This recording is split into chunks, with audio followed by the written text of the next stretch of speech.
Então, Romanos 12 essa manhã.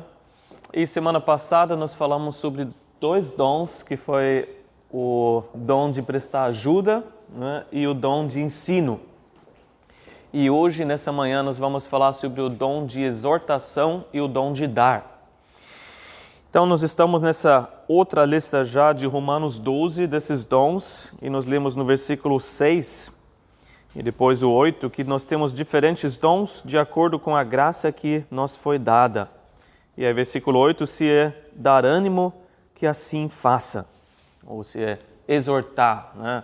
Exortação, o dom de exortação. Nós temos diferentes dons e alguns têm esse dom de exortação. A gente ainda falou no começo de Martinho Lutero, né? E a história conta que ele tinha uma certa tendência para depressão, né? Tinha dias que ele se trancava no quarto, não queria falar com ninguém. Quem chegava para falar com ele, ele tratava meio rude, né? Não só porque ele era alemão, mas realmente tinha um certo problema também. E ele casou, né? Porque na Igreja Católica não podia, mas como, né? Então foi o protestantismo, ele casou com uma ex-freira, né? E essa Catarina de Bora, né? Se vestiu nesse momento então de preto, foi até a sala de estudo dele, né? Posso entrar? Já que a minha esposa, né, vai entrar. Aí ele tomou um susto assim, por que você está vestida dessa forma, né? O que aconteceu? Aí ela falou, você tem agido como se Deus estivesse morto, então vesti pro funeral de Deus. Aí ele abriu os olhos, regalou, se tocou, né? E entendeu o recado, mudou de humor rapidamente e aceitou aquela exortação.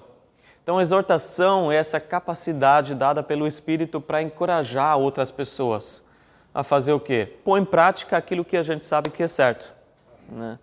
Porque o nosso problema não é geralmente saber o que é certo, mas praticar, né? Fazer o que é certo. Geralmente os cristãos sabem muito bem o que é certo e errado, né? Todo mundo sabe e concorda com a verdade, né? A palavra de Deus é a verdade, mas o nosso problema é praticar a palavra, né? Muitos são bons ouvintes, mas não tão bons praticantes da palavra de Deus. E muitas vezes a gente precisa de um empurrão, né? Aí vem um irmão e nos dá um empurrão para dar um passo para frente, né? Para praticar aquilo que a gente sabe que deve ser feito. Um bom exemplo é a oração, né? Todo mundo sabe que deveria orar mais do que está orando, né? Você pode até chegar no irmão, né? Tem orado? Não é dessa forma que funciona, né, a exortação. Mas a gente sabe que não deve ser a última coisa, deve ser a primeira coisa. Na correria do dia a dia, aí a gente se enrola, né? A gente tenta resolver as coisas com a própria força, se enrola mais ainda, fica mais frustrado, mais ansioso, mais inquieto, né? E aí, de repente, chega um irmão e fala, você já orou sobre isso? Nem orei, olha só, né? Não, verdade, tem que orar, eu vou orar hoje à noite, né? Vou orar mais tarde. Aí esse exortador fala, não, vamos orar agora. Né? Vamos orar agora, nós dois aqui, eu concordo com você, né? Vamos conversar com Deus agora. E assim, né? Assim que deve acontecer. Porque cada um tem, de certa forma, uns mais que outros, né? Problema com procrastinação, né? Deixar para outra hora o que deve ser feito agora. Aí a gente fala, não, amanhã eu faço. Aí sempre amanhã. No fim de semana eu consigo um tempo, né? Vai empurrando e não faz. E a exortação é, faz agora, né? Você sabe que tem que ser feito, então pratique já. Vamos lá, vamos embora. Se for preciso eu te ajudo, né? A gente vai junto e faz aquilo. Mas vamos fazer. Esse é um dom, né? Não é uma coisa que qualquer um fala, porque quem tem o dom realmente chega para outra pessoa como incentivo, né? Dando motivação, fortalecendo. Essa pessoa vai querer, se for, por exemplo, para oração, né? Alguém encoraja para oração, essa pessoa vai ter o forte desejo de orar. Depois desse irmão falar, ou você ler um livro, né? De repente te encorajando para orar, você já se vê de joelhos falando com Deus. Mas se alguém falar sem ter o dom, aí vem como algo pesado, né? Vem como condenação. Você se sente tão terrível que você não quer fazer mais nada, né? Você se sente a pior pessoa do mundo. E toda a ação do Espírito é assim como esse dom, né? Você se sente incentivado. A ação do Espírito sempre nos aproxima de Deus. Você vai querer fazer o que é certo, né? E você vai pedir a Deus, me ajuda, né? Que eu não consigo. Você vai focar em quem Deus é e quão bom Ele é e que Ele pode através de você. Agora, se for a ação através da carne ou do diabo, aí é o oposto, é condenação. A gente vai focar, né, sempre vai nos afastar de Deus, não aproximar. A gente vai focar em quem nós somos. Quão miseráveis nós somos. Eu não consigo sair desse buraco. É melhor ficar nesse buraco mesmo. Essa é a ação da carne e do diabo.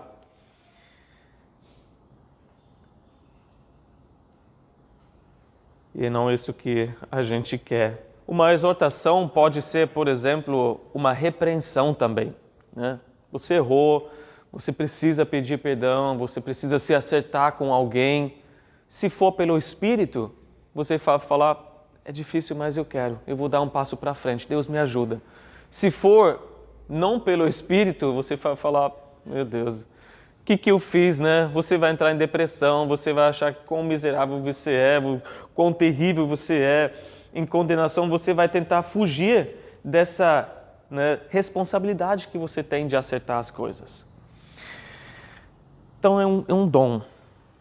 Um dom que a gente vê desde as páginas do Antigo Testamento. A gente pode até dizer, de certa forma, todos os profetas eram exortadores, né, que tinham esse dom.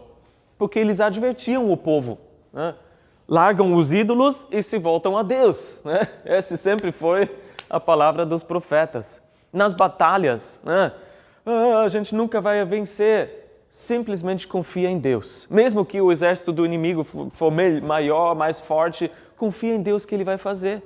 Então a gente vê essa exortação dos profetas. A gente vê Davi exortando, e uma coisa interessante na vida dele, exortando a si mesmo, né? Ele falava para si mesmo. Então se você às vezes anda na rua e lembra de um versículo e fala em voz alta, talvez alguém fala, que pessoa ali, você não é louco, né? Você precisa encorajar a si mesmo também. Davi falava consigo mesmo, por exemplo, em Salmo 42, versículo 11, e a gente já estudou esse salmo, ele fala, por que você está tão triste, ó minha alma? Por que está assim tão perturbada dentro de mim? Põe a sua esperança em Deus, pois ainda o louvarei. Ele é o meu Salvador e meu Deus. A gente deve se exortar falando, peraí, por que eu estou assim, né? De onde vem essa tristeza? Será que realmente tem algo na realidade que eu possa, né, mudar, que eu possa tratar? Será que é algo espiritual mesmo, né? Um ataque do diabo mesmo, né? De onde vem? Ou como Deus perguntou para Jonas, né? Você tem razão para ficar tão irado, né? Ficar com tanta raiva? E a gente pode se perguntar isso. Está agindo assim por quê? Que você está com tanta raiva assim? Deus não tem te abençoado? Deus não tem colocado uma sombra sobre você, né? Uma casa? Deus não tem provido para a sua vida? Então Davi foi assim. E o seu filho Salomão também, né? Se a gente vê Provérbios, é uma exortação depois da outra, praticamente falando, vivam a palavra de Moisés, né? O que Moisés já falou ali nos 5 livros, né? Pratiquem isso. Mas aí a gente vem no Novo Testamento e tem mais exortação ainda. E a gente vê a importância para a igreja. Tiago é um exemplo clássico, né? Você está falando que tem fé, então me mostra as suas obras, né? A fé verdadeira vai se mostrar na sua vida através daquilo que você faz. Não é só falar as coisas certas, ir para a igreja. Cuidado para não se enganar, hein? Tem gente aí nas igrejas se enganando, né? Então vamos acordar. Pedro foi outro, claro. Em 1 Pedro 5, 8 e 9, ele falou, sejam sóbrios e vigiem. O diabo, o inimigo de vocês, anda ao redor como leão, rugindo e procurando a quem possa devorar. Resistam-lhe, permanecendo firmes na fé, sabendo que os irmãos que você tem em todo o mundo estão passando pelos mesmos sofrimentos. Em outras palavras, gente, vamos acordar, existe uma guerra espiritual. Por que vocês deixam o diabo bater em vocês todos os dias, né? Vamos acordar, você precisa se defender, né? Você tem armas para resistir ao diabo e ficar firme na fé. Lembrei do nada de um louvor até, que eu vi em Recife um dia, não sei de onde vem, vocês devem conhecer. Fala assim, antes era prego, o diabo me batia, agora sou martelo, bato nele todo dia. Já ouviram falar? Resistam o diabo, né? A gente tem tudo que a gente precisa para vencer nessa batalha espiritual. Paulo, um clássico também, Romanos 12:1, portanto, irmãos, rogo-lhes pelas misericórdias de Deus que se ofereçam em sacrifício vivo, santo e agradável a Deus. Este é o culto racional de vocês. Querem cultuar a Deus? Então ofereçam as suas vidas, tudo o que vocês são e têm. Esse é o culto racional. Depois de 11 capítulos de teoria, ele fala agora vamos pôr em prática. Vamos praticar aquilo que a gente sabe que é correto. E no final da sua vida, ele ainda passou, né, esse princípio e falou em 2 Timóteo 4:2 para esse jovem pastor Timóteo, pregue a palavra. E esteja preparado a tempo e fora de tempo, repreenda, corrija, exorte com toda paciência e doutrina. Faça isso. Eu fiz isso no meu ministério, continua fazendo isso, corrigindo, exortando com esse dom que Deus te deu. Como que é a exortação hoje? Com certeza é mais do que necessário, né? Talvez mais necessário do que nunca. Que nós, cristãos, nós toquemos e falamos, não, vamos praticar o que a gente sabe que é correto. Né? Vamos viver aquilo, vamos ajudar um ao outro para chegar à maturidade cristã e falar a verdade em amor.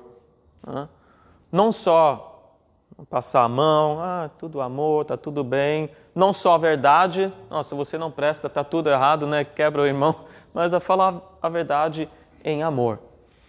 Aconteceu até recentemente um exemplo que um irmão, pastor, amigo, lá no sul, ele cortou todas as transmissões ao vivo da igreja. Por quê? Nossa, mas a gente ainda está em pandemia. Não, porque ele entendeu e sentiu na congregação dele que o individualismo, o comodismo cresceu tanto que o povo estava literalmente assistindo o culto. Né? Eu vou assistir o culto, mas lá de casa. Né? E não estavam mais cultuando a Deus num ambiente em comunhão com os irmãos, num ambiente que você pode abençoar outra pessoa, que você vai ser abençoado. Mas foi aquele egoísmo, né? Eu quero só receber, pronto. E estava lá em casa, né? Obviamente no começo, né, da pandemia, mas agora já está tudo liberando, né? Acredito que não tenha mais necessidade para apenas ficar em casa. Esse irmão entendeu isso e como exortação, né, cortou todas as transmissões. Eles ainda gravam, obviamente, tudo, que quem perdeu pode assistir depois, mas para encorajar a estar presente. Às vezes, esse dom, que tem muitas atuações, pode parecer um chute no traseiro, né? Vai beber chorão, né? Engole o choro, vamos lá, se levanta, né? Usa os seus dons para servir a Deus. Está fazendo o que aqui? E às vezes pode ser como uma mão que te levanta, né? Que você está todo quebrado, né, no chão e a pessoa consegue te mostrar uma outra perspectiva. E falar, não, peraí, não, eu estou te ouvindo, né, ouvi todo o seu problema, mas não fica assim cabisbaixo. Deus está no trono, né?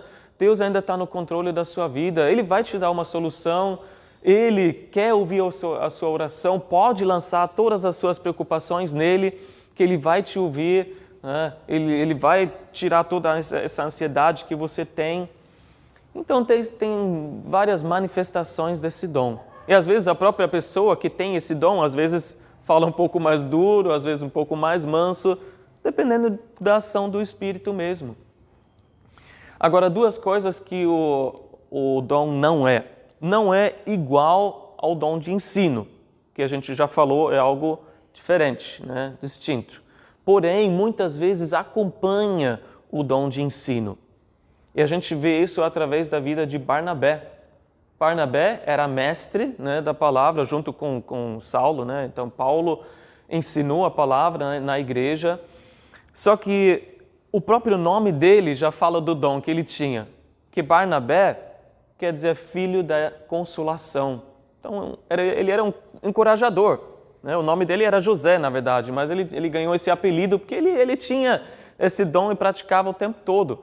Com Saulo mesmo, né, que depois foi Paulo, chamou esse homem e apresentou aos apóstolos. Esse cara foi salvo, enquanto o resto da igreja não acreditava que realmente tinha se convertido, ainda estava com medo de Paulo. Barnabé trouxe ele.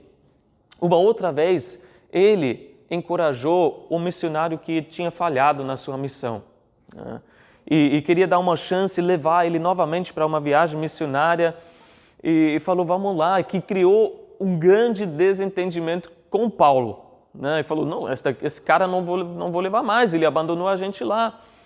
E aí até se separaram, né?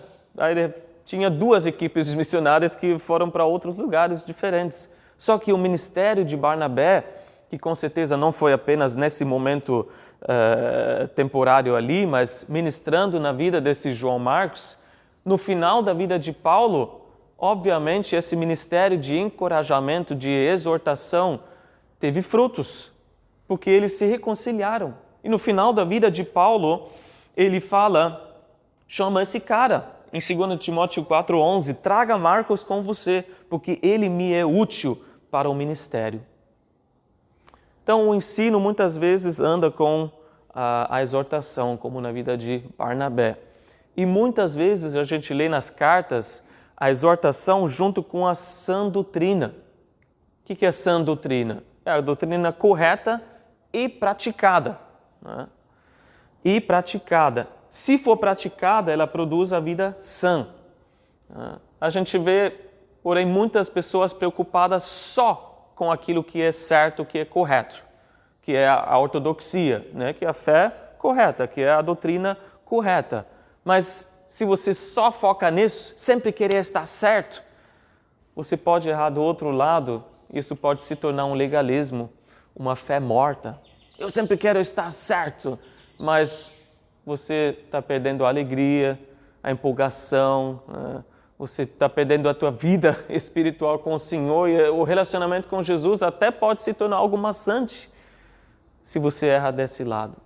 Então tem que ser não apenas a doutrina correta, mas praticada também. Isso é sã. Então, ensinar, mas também exortar ao mesmo tempo, para que a gente possa praticar aquilo que é correto. Então, não é igual o dom de ensino, também não é igual ao dom de profecia. Nós já falamos disso, é algo distinto.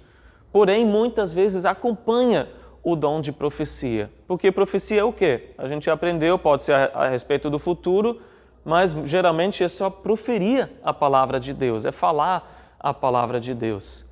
E o que é a profecia, o que produz?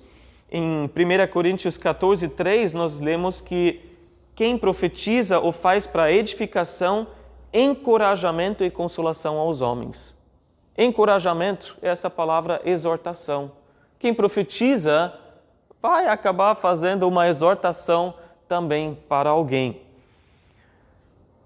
Foi assim no caso de Judas e Silas. Atos 15:32 fala que eles eram profetas, encorajaram e fortaleceram os irmãos com muitas palavras. Eles eram profetas e usaram esse dom, aí no meio desse dom, junto com a exortação, eles acabaram fortalecendo os irmãos. João Batista é outro exemplo. Ele era o último profeta, né, da ordem do Antigo Testamento, e aí veio ali pregando, exortando. Fala em Lucas 3:18, com muitas outras palavras, João exortava o povo e lhe pregava as boas novas. Quem prega, de certa forma, exorta, porque leva a pessoa a tomar uma decisão, né? Através, né, de várias palavras, exortando, falando, né, você é um pecador, você vai para o inferno se você não se arrepender, né? E isso contextualizado de todas as formas para que a pessoa possa entender essa verdade. Mas aí você também agora precisa pedir perdão, aceitar Jesus como Senhor e Salvador e crer nele. Então é uma exortação, a própria pregação. E tudo isso junto leva a um testemunho poderoso para o mundo, né? Porque imagina se a gente tivesse mais exortação nas igrejas, mais irmãos usando esse dom de exortação, cada irmão andando cada vez mais corretamente, vivendo a vida cristã. O que o mundo falaria? Olharia para a igreja e falaria: nossa, essas são pessoas que vivem o que pregam, né? Porque geralmente é o oposto. A hipocrisia que afasta as pessoas das igrejas, né? Nossa, esse cara fala que é cristão, mas não vive nem metade do que prega. Mas se tivesse sido exortado e de repente se tocado, como Lutero, né, que a gente falou no começo, as pessoas poderiam olhar e falar: esse daí vive o que prega, né? Esse daí realmente anda assim como Jesus, é um cristão, é um pequeno Cristo. Que a gente possa viver esse dom. O segundo dom que nós vamos falar hoje, a segunda metade do nosso tempo, em Romanos 12, 8, é a segunda parte aqui que vem depois, que é o dom de dar, que assim fala: se contribuir, que contribua generosamente. Quem contribuir, que contribua generosamente. Tem pessoas que naturalmente são generosas, né? Que já nasceram assim, né? E gostam de dar. Tem outras pessoas que são mais muquiranas, né? Naturalmente, que dão tchau assim, né? E acho que não só culturalmente, mas acaba sendo mais uma pessoa assim. Tomara que você seja uma pessoa mais generosa. Porém, graças a Deus, existe o dom do Espírito, que é a capacidade dada pelo Espírito para dar, doar, contribuir, né? Para as necessidades com toda a alegria e generosidade no reino de Deus, né? Não é apenas as palavras que a gente ouve muito, né? Tudo que eu tenho é do Senhor. Parece muito santo, né? Mas na hora de ver, né? Pode até ser na teoria, mas Deus não vê nem a cor da metade das coisas, né? que a pessoa tem. Pode soar muito bonito, mas muitas vezes é uma desculpa para não dar nada ao Senhor. Mas é ter a atitude de que nós somos administradores de tudo de Deus. Porque tudo que nós temos é de Deus, obviamente. Então, o que nós fazemos com isso? Como nós administramos? Quanto das coisas que já são de Deus mesmo nós damos? Nós ajudamos outras pessoas com as nossas próprias vidas, com os nossos talentos, mas também com os nossos recursos, com liberalidade e generosidade. Esse dom se baseia numa lei que existe, né? A lei de dar. Como no universo existem leis físicas e espirituais, né? Existe a lei da gravidade, da aerodinâmica, não sei o que, tudo mais, né? Que a gente já entendeu, vamos usar. Não importa se a gente entende essa lei, como funciona ou não, ela existe, ela está aí, ela tem consequências, né? E uma vez que você sabe como funciona, você não pensa duas vezes para usar essa lei de forma correta, né? E de respeitar e obedecer essa lei. Se você sabe como funciona a lei da aerodinâmica, então agora pode viajar, né, com um avião para qualquer lugar, legal. Se você entende a lei da gravidade, você não vai subir no prédio mais alto e dar um passo a mais e pular do prédio. Não vai, porque você sabe como funciona. O problema da lei, né, de dar é que é espiritual, é mais difícil para entender, porque a gente não vê sempre, né, como atua. Mas ela existe e tenha certeza que funciona bem, né? E da mesma forma como você dá um passo lá do prédio alto e vai cair, da mesma forma, se você dá, você vai ver as consequências, né? Se você dá de forma correta para, né, o reino de Deus, para o Senhor, você vai ver como funciona. A lei de dar, em 2 Coríntios 9, 6, fala assim: lembrem-se, aquele que semeia pouco também colherá pouco, e aquele que semeia com fartura também colherá fartamente.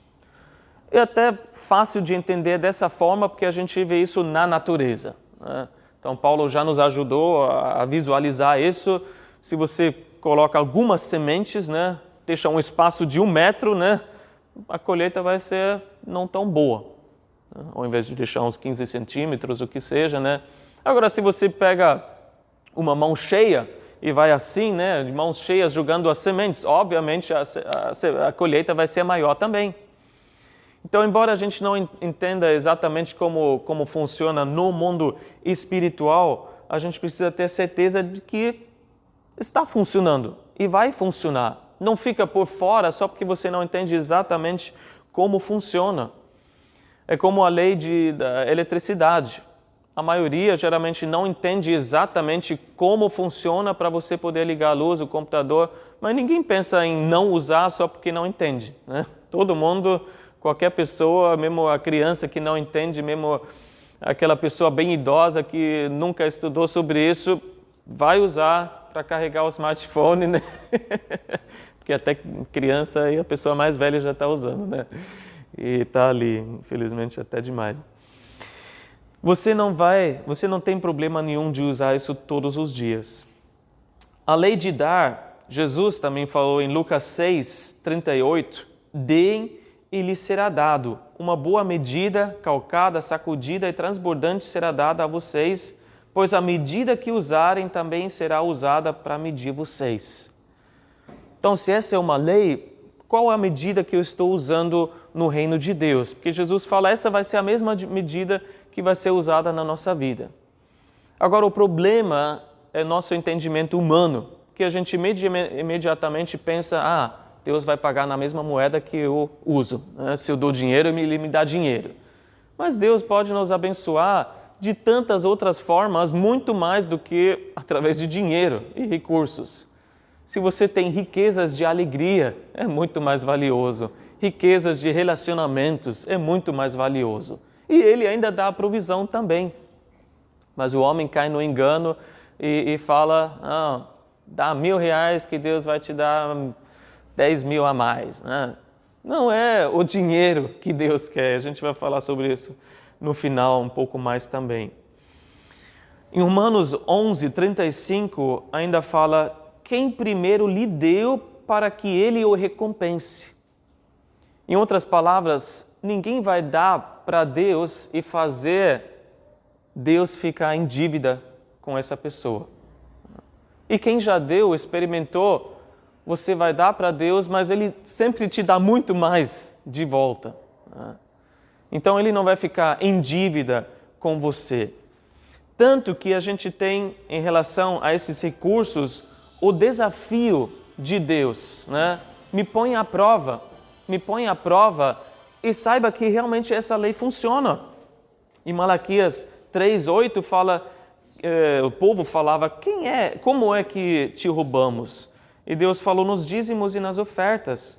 E no versículo 10 fala, ponham-me à prova, diz o Senhor dos Exércitos, e vejam se não vou abrir as comportas dos céus e derramar sobre vocês tantas bênçãos que nem terão onde guardá-las.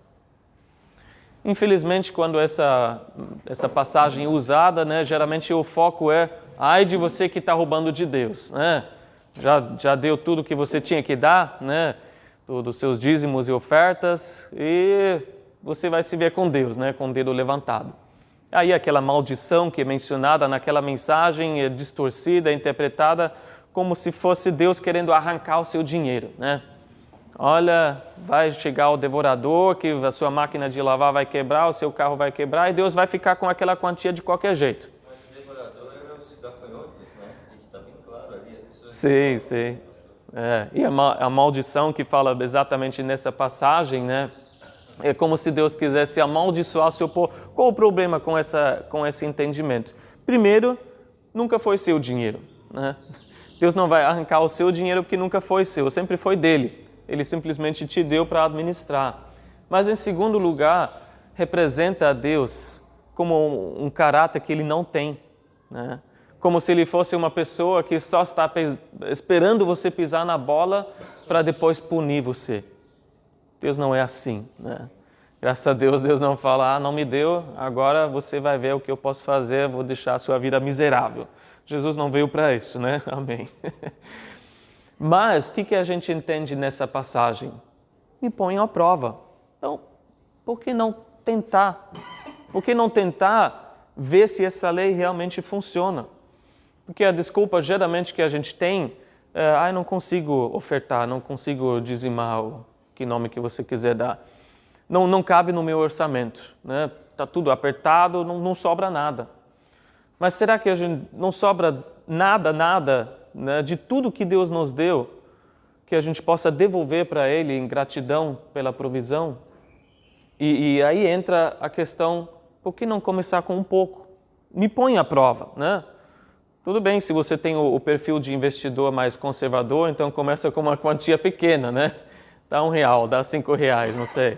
Não é jogar na loteria, né? Não é, acho que vou perder todo o dinheiro. Com Deus nunca se perde, né? Tudo é investido para o reino dele e ele vai multiplicar. Mas por que a gente não começa com um pouco ou experimenta se essa lei espiritual não funciona, né? Assim como a gente vê todas as leis físicas que Deus criou também funcionando fielmente, sempre que você coloca em ação. Então esse é o nosso encorajamento. Me põe à prova. Vê se eu não posso derramar tantas bênçãos sobre você que você não sabe nem o que fazer com tanta coisa, a não ser distribuir mais ainda. Porque quanto mais Deus te dá, mais você tem para dar.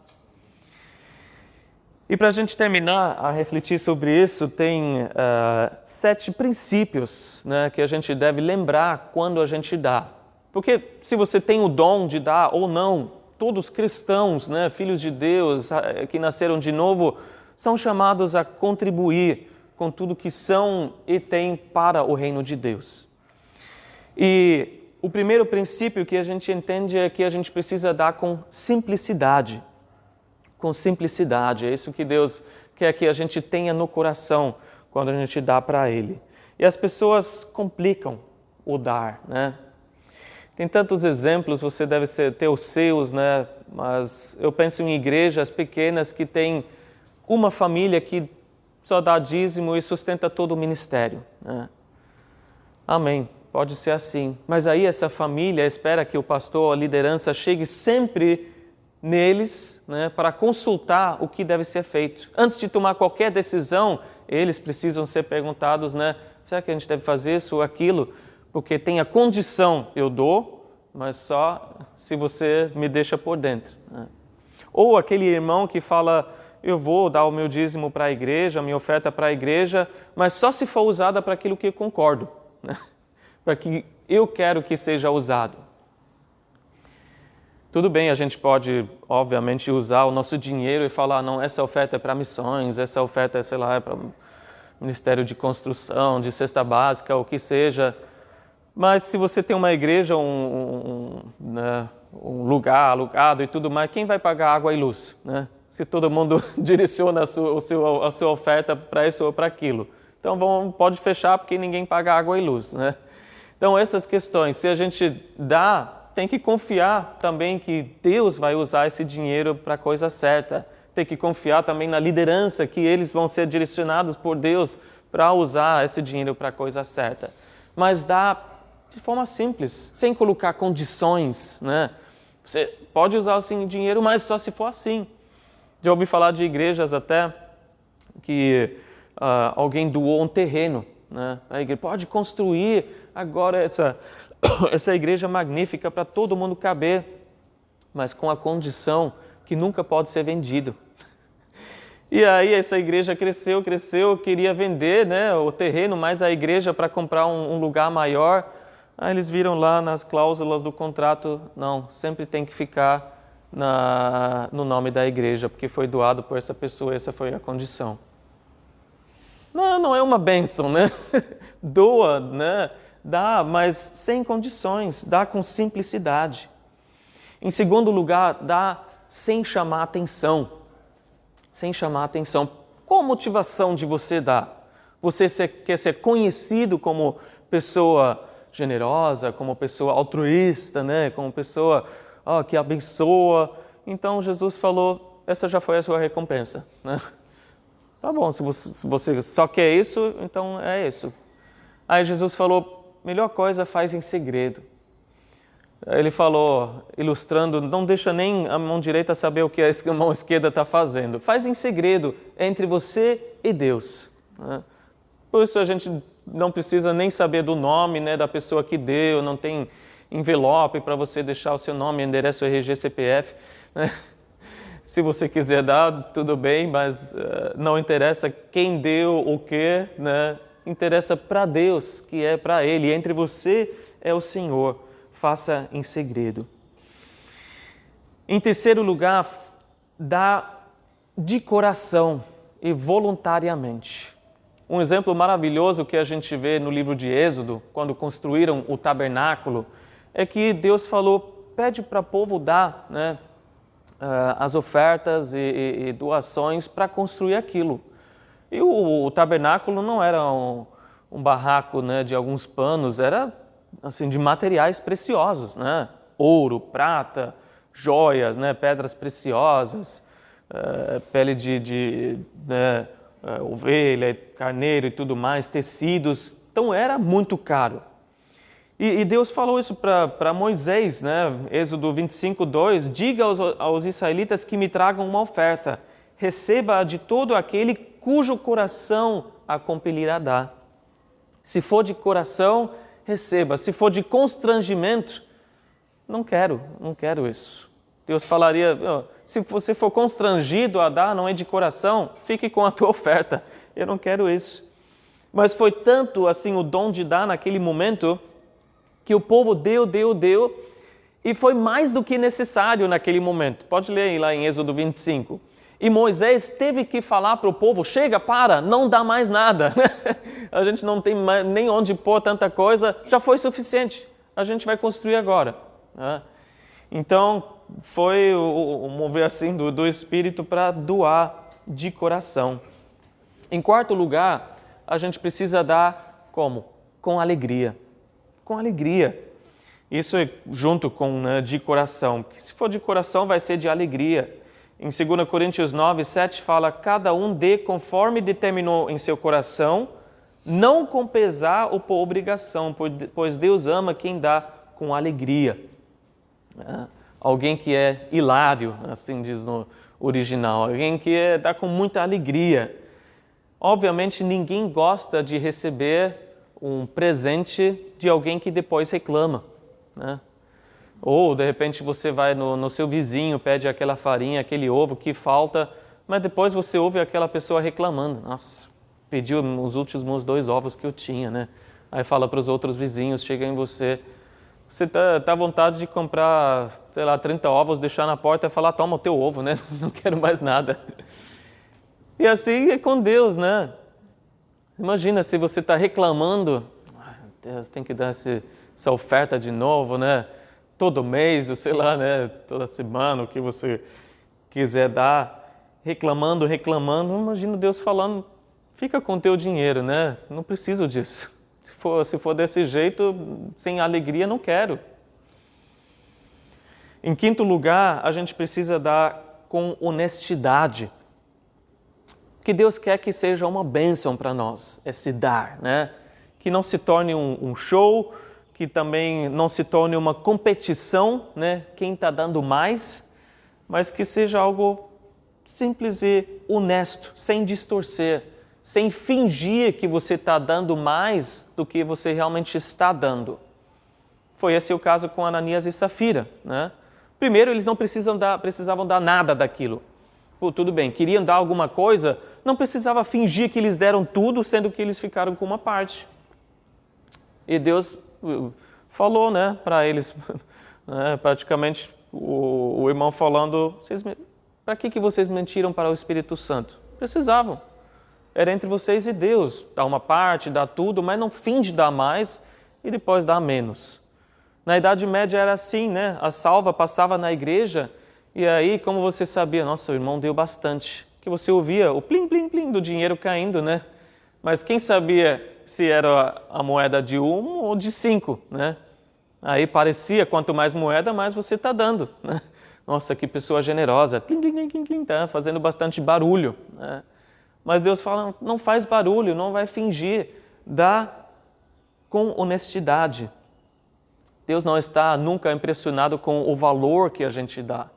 A gente vê isso através da vida da viúva, que Jesus foi olhando, os discípulos, viu um monte de gente dando dinheiro, aquela viúva veio, deu as últimas 2 moedinhas e Jesus falou, essa atitude de coração eu quero ressaltar. Ela deu de forma sacrificial, né?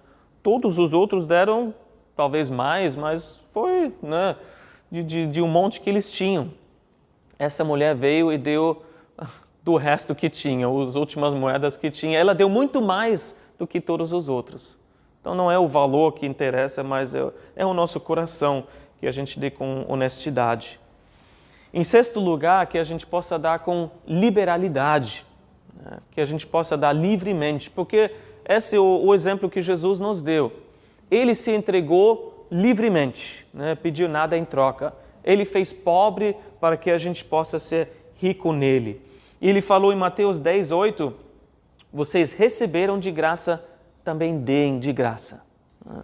Então, que a gente possa dar com liberalidade. Se a gente olha todas as palavras que dá, ou as variações dessa palavra, na Bíblia toda junta mais ou menos 2.000 vezes que aparece. Só que de todas essas vezes que aparece a palavra dá, ou as variações, 80% fala que Deus nos deu, tudo que Deus nos deu. Então, né, os 20% ali falando que a gente também deve dar, mas é muito mais que Deus, Deus nos dando, Deus se entregando livremente a nós. E isso que a gente deve focar. Teve um exemplo, porém, também de um homem que deu com muita liberalidade nos anos 40 nos Estados Unidos. Um homem chamado Latourneau, ele foi fabricante de máquinas de terraplenagem. E ele ficou rico com isso. Só que quando ele começou, pequenininho, né, com pequeno investimento e tudo mais, ele prometeu, fez esse voto com Deus que ele daria 10% de todo o lucro. E Deus começou a abençoar de uma forma, foi crescendo. Ele falou, obrigado Deus, a partir de agora eu quero te dar 20% de todo o lucro. E assim foi crescendo, esse era o coração desse homem. Foi para 30, 40, 50. No final da vida dele, quando ele morreu, ele estava dando 90% de todo o lucro, né, da empresa dele para Deus. Porque com 10% ele podia viver tranquilamente. Era mais do que suficiente para suprir todas as necessidades e ele poder abençoar um monte de gente. Então foi assim que ele decidiu. Porque na verdade a gente só devolve para Deus o que já é dele, né? E aí no final a gente, né, esse homem morreu e a gente vai morrer, a gente também vai ter que prestar conta, né? O que a gente fez com todo o dinheiro de Deus? A gente só usou para nós, a gente usou para o reino de Deus, de que forma a gente investiu, né, esse dinheiro? E obviamente que Deus não quer que a gente só, né, tinha as ordens, né, de monges, né, aqueles que tinham os votos de pobreza, né, não pode ter nada e tudo mais. Também se essa é a sua vida, né, a sua decisão, mas nem todo cristão precisa andar só com uma roupa no corpo, né? Obviamente Deus nos dá para todas as nossas necessidades, né? Para que a gente possa ter e compartilhar. Mas o que a gente tem feito com esse dinheiro do Senhor? Em sétimo lugar, para finalizar esses 7 pontos, a gente precisa dar com amor, né? Esse é o primeiro e o último e o maior princípio, porque 1 Coríntios 13:3, vocês sabem o que fala, né? Ainda que eu dê aos pobres tudo que eu possuo, né? Eu vou dar tudo. Esse cara deu 90%, eu dou 100%, né? E entregue o meu corpo para ser queimado. Você está dando o seu dinheiro, eu dou tudo de mim, né? Sou igual a Jesus, eu entrego o meu corpo. Mas se não tiver amor, nada disso me valerá. Então a verdadeira motivação, se você dá 1.000, 10.000, se você dá R$1, não importa, é que você ama Jesus, que você ama a Deus, porque você ama outras pessoas. E de Deus vem a recompensa. E Deus dá oportunidades, né? Não é que, não sei nem o que fazer com o dinheiro. Eu tenho R$5, mas eu Não vou simplesmente, sei lá, dar para qualquer pessoa. Mas Jesus até falou, você está procurando uma oportunidade, os pobres vocês sempre terão. E até no Antigo Testamento, os israelitas foram advertidos, se há no meio de vocês um israelita que está passando por necessidade, não endureçam o seu coração. Em Deuteronômio 15:8 fala, ao contrário, tenham mão aberta e emprestem-lhe liberalmente o que ele precisar. Então não fechem o seu coração se vocês veem, né, pessoas em necessidade. E Deus ainda falou em Provérbios 19:17, quem trata bem aos pobres, empresta ao Senhor e Ele o recompensará. E Jesus falou, o que vocês fizerem para um desses menores, né, vocês fizeram a mim. A gente não enxerga Jesus muitas vezes na pessoa, mas se esse é o nosso coração, a gente está, Provérbios fala, emprestando ao Senhor. Então, se você procura uma oportunidade para investir, por que não ver quantos juros Deus está pagando hoje em dia, né? Empresta o teu dinheiro para Deus, fazendo bem aos pobres e necessitados, e vê quantos juros Ele dá e como Ele recompensa. Então, encorajando a nós sobre esses dons, né? Vamos nos dar para o Senhor. Em primeiro lugar, a nós mesmos, né? Porque o que mais interessa para Deus não é o nosso dinheiro, é a nossa vida. Ele não precisa do nosso dinheiro, senão Ele teria falado, gente, estou quebrado, né? Preciso de dinheiro agora, manda um Pix agora mesmo, porque senão não vou poder continuar com o meu trabalho no reino de Deus. E estou falando de nível mundial, tá? Não é só uma igreja, vai fechar todo o reino de Deus se você não mandar o Pix agora na conta.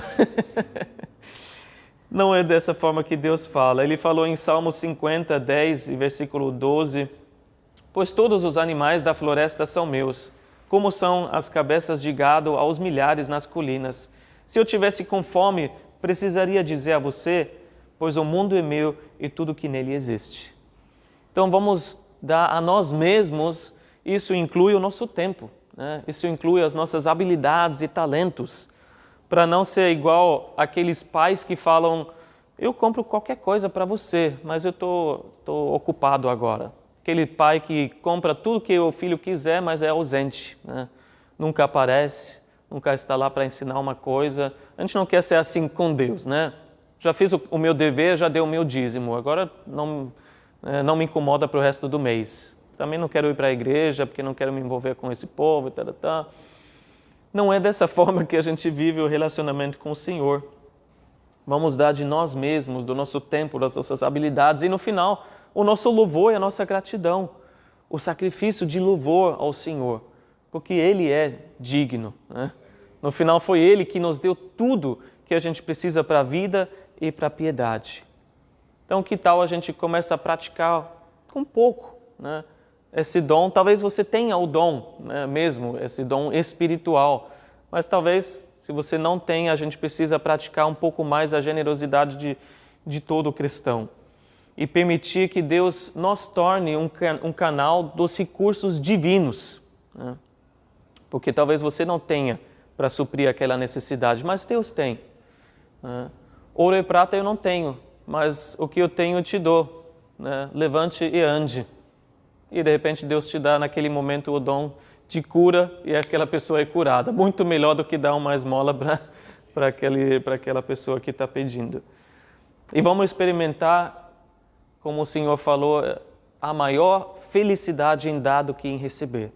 Que a gente possa resgatar esse princípio, né, para as nossas vidas. Amém? Vamos orar. Senhor Deus, obrigado por dons que nós não merecemos, Senhor, dons que às vezes a gente nem sabe que tem, mas por oportunidade, Senhor, na nossa vida para praticar esses dons. Para praticar, Senhor, aquilo que nós recebemos, que é uma bênção para a nossa alma, para o nosso ser, Senhor, nosso espírito, ser fortalecido no homem interior, Senhor. Não focar tanto nas coisas externas, mas na nossa maturidade, Senhor, no nosso crescimento espiritual, e tanto o dom de exortação como o dom de dar, Senhor, servem para isso. Servem para, como todos os dons, para a edificação do Teu corpo. Venha nos edificar, Senhor. Venha distribuir esses dons pelo Teu Espírito, Senhor, no nosso meio. E que a gente possa desejar, Senhor, os melhores dons, aqueles que Tu queres dar, Senhor, nesse momento. E que a gente possa pôr em prática aquilo que a gente sabe que é certo. Tendo o dom ou não, Senhor, podemos usar a Tua palavra, podemos usar os recursos, o nosso tempo, Senhor, e tudo que o Senhor nos deu, para que o Teu reino cresça. E esse é o nosso desejo, Senhor, que a Tua vontade seja feita, Senhor, na terra assim como nos céus. E que o Teu reino venha, Senhor, sobre nós. Obrigado pelo Teu agir no nosso meio. Continue falando conosco, Senhor, e nos usando em nome de Jesus. Amém.